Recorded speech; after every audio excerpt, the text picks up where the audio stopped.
The hallway was bright, polished marble floors reflecting crystal lights, white walls gleaming like a palace built for power. Kang Jae-min walked through it with his phone pressed to his ear, his voice calm in a way that frightened men more than shouting ever could. "Tell them I don't negotiate twice," he said. "If they hesitate, burn the root." He turned the corner and stopped. The next hallway cut downward into softer light, shadows pooling along the walls, and there, moving slowly with a cleaning cart, was a woman. She didn't notice him at first. Her focus was on the floor, on the careful rhythm of her steps. The light touched her skin and lingered, deep and rich, like dark coffee warmed by sun. Not dull, not hidden, alive. Her body moved with natural confidence, full hips, rounded curves pressing gently against the maid's uniform, strong thighs guiding each step with quiet grace.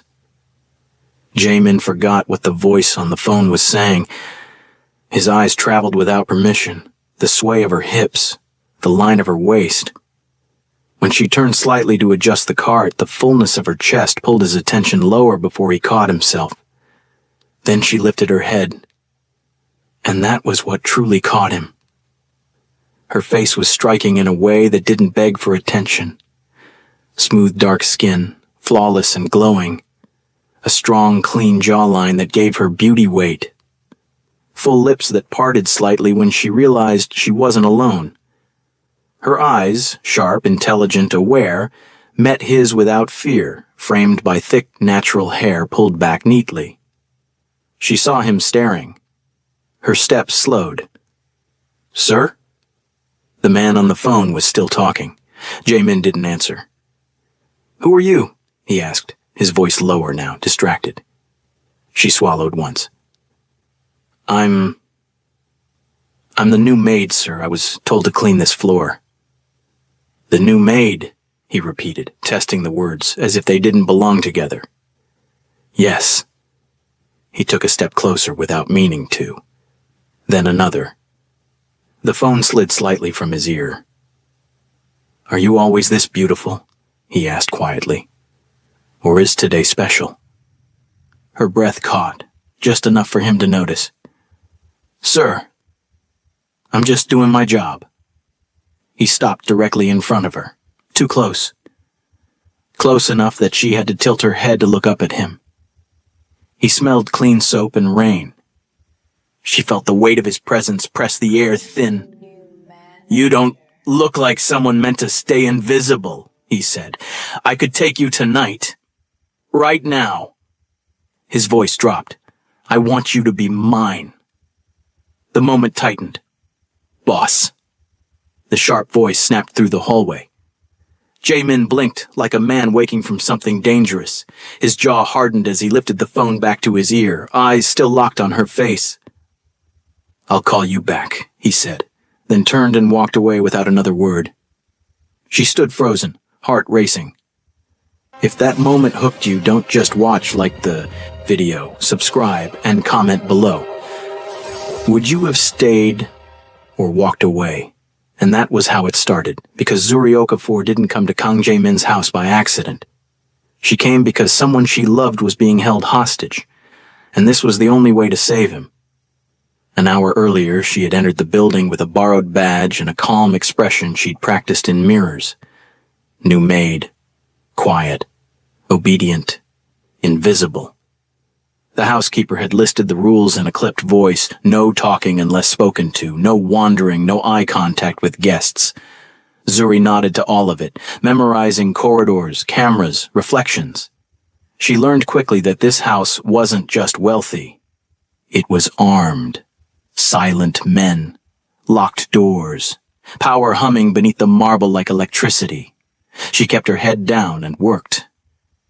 But she felt him before she saw him again. The penthouse shifted when Kang Jae-min was near, like gravity bending. Zuri sensed it in the quiet, in the way staff straightened instinctively. When she bent to mop another corridor, she felt watched again and forced her hand steady. Her phone vibrated once in her pocket. She didn't look. She didn't need to. The image burned into her memory, her younger brother's face, bruised but alive. The message beneath it, "Do your job." Zuri swallowed and kept moving. Jae-min stood in the study later, city lights stretching endlessly beyond the glass. He replayed the hallway in his mind despite himself. The way she'd looked up at him, not pleading, not weak. Something about that unsettled him. "Background?" he asked without turning. Yang, his right-hand man, checked a tablet. "New hire. Came recommended through Mrs. Choi. No issues so far." "No issues," Jae-min repeated. He didn't like the way that sounded. He closed the tablet. "Caller." Zuri was summoned quietly. She entered the study with her hands folded, posture respectful. The room smelled of leather and rain. He had removed his jacket. The white shirt clung lightly to his frame, open enough to reveal dark ink curling across his chest and shoulder, marks earned, not decorative. "Look at me," he said. She did. "You understand where you are," he continued. "Yes, sir." "You understand what happens to people who lie in my house?" "Yes." Her voice didn't shake. That interested him. "Why are you here, Zuri Okafor?" She chose her words carefully. "I need the work. Everyone needs something," he said, stepping closer.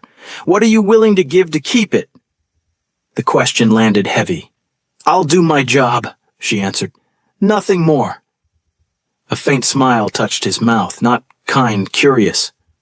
"We'll see." He dismissed her with a gesture, but his eyes followed her until the door closed. He didn't miss the way she walked, steady, controlled. Not rushed, not careless. That night, rain returned heavier than before. Zuri worked the upper level, mapping, doors, counting steps. She bent again to the floor, the motion familiar now, when his voice reached her. "You move like you belong here." She looked up slowly. He stood in the doorway, sleeves rolled, tattoos visible now along his forearm, ink dark against skin. His gaze dropped briefly to her body before returning to her eyes. "That can be dangerous," she said. "Everything in my world is dangerous," Jae-min replied. "The question is whether you survive it." She rose to her feet, heart pounding, and met his stare. "I intend to." The silence stretched. "You distract my house," he said finally. "If you stay, you follow my rules. And if I don't, then you leave," he said. "Now." Zuri thought of the message, of the door, of what waiting outside meant. "I'll stay," she said. His eyes darkened. "Good." She didn't realize until he turned away how tightly she'd been holding her breath. Behind her calm face, fear and determination tangled together. Because she had crossed a line. And Kang Jae-min never let people cross lines without consequences. Zuri locked herself in the small bathroom of the staff quarters and pressed her palms against the sink until the cold steadied her breathing. She had crossed the line the moment she said she would stay. Now she had to move. Her phone vibrated once in her pocket. She didn't take it out. She already knew what it would say. Time was running out. Every hour she delayed meant someone else paid for it, someone who trusted her to be braver than fear. She looked at her reflection. Dark eyes steady, jaw tight, lips pressed into a thin line. The woman staring back didn't look like a criminal. She looked like a cleaner in a borrowed uniform, and that was exactly why this could work. Zuri waited until the house settled. Kang Jae-min was gone. Not just absent. Gone. She felt it in the way the air loosened, in how guards relaxed their shoulders just enough. His presence bent the house into order. Without it, cracks formed. She moved quietly through the corridor, cart rolling softly, keys clinking with deliberate care. Every step was calculated, every breath counted. The study door loomed ahead. She had memorized its lock. 2 cameras, 1 blind spot. Zuri bent, pretending to adjust the wheel of her cart, then slipped her hand inside her apron and pulled out the thin piece of plastic she'd hidden there since morning. Her pulse thundered in her ears as she slid it into the lock and twisted gently. Click. The sound was louder than it should have been. She froze. Footsteps echoed down the hall. Zuri's heart slammed against her ribs. She grabbed the handle, pushed the door open, and slipped inside just as a guard passed the corridor, eyes forward, unaware. The door closed behind her with a soft, final sound. The study smelled like leather, rain, and something metallic. Power lived here. It clung to the walls, the desk, the dark, wood shelves lined with files that weren't supposed to exist. Zuri didn't waste time. She moved to the desk first, fingers light, opening drawers just enough to see. Weapons manifests, shipping codes, names, routes, everything she needed, and everything that could get her killed. Her hands trembled as she photographed documents with her phone, working fast, breath shallow. She kept listening for footsteps, for the sound of a door opening, for the voice she feared most. She moved to the bookshelf, sliding a finger along the spines. One didn't belong. A safe. Her stomach dropped. She knelt, pretending to clean as she worked the dial by touch, recalling the pattern she'd watched him use once from the corner of her eye. Her mind replayed the numbers. Her brother's face flashed behind her eyes. Click. The safe opened. Inside were ledgers, a burner phone, and a photograph. Zuri's breath caught. It wasn't her brother, it was her, the hallway, the marble floor, her face lifted, frozen in that first moment when Kang Jae-min had seen her. The photo was recent. Her blood turned cold. The door opened behind her. Zuri spun, scrambling to her feet, heart pounding so hard she thought it would give her away. Kang Jae-min stood in the doorway. For a split second, neither of them moved. Her mind raced, grabbing for the lie she'd prepared. I was cleaning, she said, lifting the cloth in her hand. The housekeeper said... He closed the door slowly. The sound echoed like a verdict. His gaze dropped briefly to the open safe, then to the photo in her hand, then back to her face. You're very thorough, he said quietly. Her pulse roared. I didn't mean to. Stop! The word cut clean. He stepped closer, not rushing, not angry, dangerous in his calm. Do you know what happens to people who enter my office without permission? Zuri swallowed hard. I know what happens to people who don't do their jobs well. His eyes flickered. Interest, calculation. You think cleaning justifies this? He asked. I think, she said carefully, that if I leave dust where it doesn't belong, I get punished. A beat. Then he laughed, low, brief, surprised. You're brave, he said, or stupid. Sometimes they look the same, she replied. He stopped in front of her close enough that she could see the faint scar near his jaw, the dark ink climbing his throat. He reached past her and closed the safe, the click sharp in the silence. You shouldn't be here, he said. I know. And yet you are. Yes. Silence stretched. The city hummed beyond the glass. Leave, he said finally. Now. Zuri didn't wait. She walked past him, legs shaking, and didn't look back until the door closed behind her. She didn't breathe until she reached the stairwell. Her phone buzzed violently in her pocket. Did you get it? She typed with shakings. Fingers. Yes. Then get out.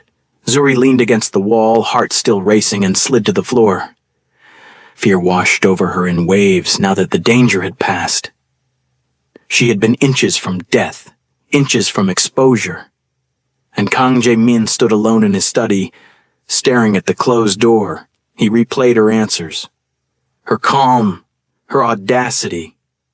He picked up the photograph and turned it over. She's not just a maid, he said to the empty room. Something had entered his house, and next time, he wouldn't let it walk out so easily. The night settled heavy over the city, thick with rain and unfinished business. Zuri stood in the quiet corridor outside the guest wing, her heart still racing from what she had done earlier. The house felt different now, tighter, watchful, like it knew a secret had been pulled too close to the surface. She heard his footsteps before she saw him. Kang Jae-min doesn't walk quietly, someone had once whispered. The house moves for him. The door behind her opened. You, he said. She turned slowly. He stood there in the low light, jacket gone, sleeves rolled, dark tattoo lines visible now along his forearm and disappearing beneath his shirt. The rain had darkened his hair slightly, water catching at his jaw. His gaze was steady, unreadable, but focused entirely on her. Come inside, he said, not a request. Zuri followed him into the room. The door closed behind them with a final, deliberate sound. Tonight felt different. He felt different. He didn't circle her this time. He stopped in front of her, close enough that she could feel the heat of him, the authority in the space he occupied. I told you earlier, he said calmly, that if you stayed in my house, you stayed under my rules. Yes, she answered. And tonight, he continued, eyes lowering briefly to her uniform, then back to her face, I need you. Her breath caught. Tonight, he repeated, slower now, I want you to be mine.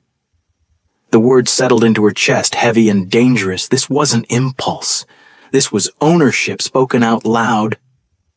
Sir, she began, instinctively stepping back half a pace. I'm only a maid.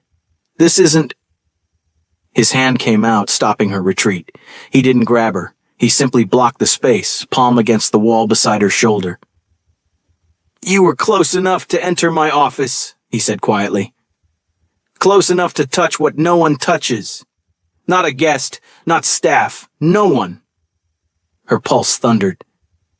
You didn't remember your place then, he continued, so don't pretend you remember it now, she swallowed. That doesn't mean... It means, he interrupted, leaning in slightly, voice lowering, that you don't belong where you pretend to belong. His gaze dropped again, this time openly. The apron, the way the fabric pulled gently across her curves, the contrast of white cloth against deep, glowing skin. Take it off, he said. Her fingers hesitated. The apron, he clarified, slowly. Zuri's hands moved before her mind could stop them. She untied the knot at her waist and slipped the apron free, folding it once, then letting it fall to the side. Without it, she felt exposed, her body revealed in a way the uniform had softened. Her curves were undeniable now, her presence impossible to ignore. Jae-min's jaw tightened. Beautiful, he said quietly. Your skin, your color. People spend their lives trying to possess what you were born with. She shook her head. You shouldn't say things like that. You shouldn't stand in front of me like this, he replied. Yet here we are. He stepped closer. Close enough now that she could see the faint scar near his jaw. Close enough to notice how his tattoo stretched when he moved, dark ink following muscle and memory. His fingers lifted, brushing a strand of her hair back behind her ear, slow and deliberate. You make it hard to remember restraint, he murmured. Her breath came shallow. I don't belong to you. A corner of his mouth curved, not in humor, but certainty. You stayed, he said. You agreed. In my house, that means something. His hand lowered, resting briefly at her waist, not pulling her closer, but claiming the space. The moment tightened until it felt like the world had narrowed to breath and skin and the storm outside. Remember the deal, he said softly. If you stay here, you're mine. Yes, she whispered almost without realizing it.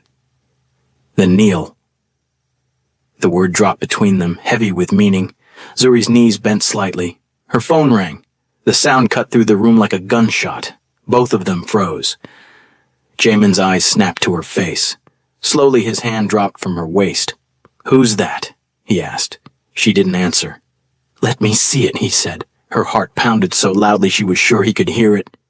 I said, he repeated, voice colder now. Let me see your phone. Her fingers shook as she reached into her pocket and handed it over. The screen lit the room. Did you get the access? We need confirmation. Your brother doesn't have much time. The warmth drained from his face. He read the messages once, then again. When he looked up, The man standing in front of her was no longer the one who had touched her hair moments ago. He was something else entirely. "So this is why," he said quietly. "This is why you came." Zuri's voice barely held. "I didn't plan to get close to you." "And yet," he said, stepping back, eyes dark and calculating, "you came close enough to let me want you." He turned the phone in his hand, then looked at her as if seeing her clearly for the first time. "A maid," he said. "A spy. A liar." She met his gaze, fear and resolve colliding in her chest. "I did what I had to do." Jamin's expression hardened. "And now," he said, "you'll learn what it costs." He turned toward the door. "Young!" Footsteps approached. Zuri stood frozen, apron on the floor, heart racing, knowing the night had changed everything, because tonight was the night he wanted her, and the night he discovered the truth. If this ending kept you holding your breath, don't forget to like, subscribe, and share, because the next chapter will decide whether she survives what she started.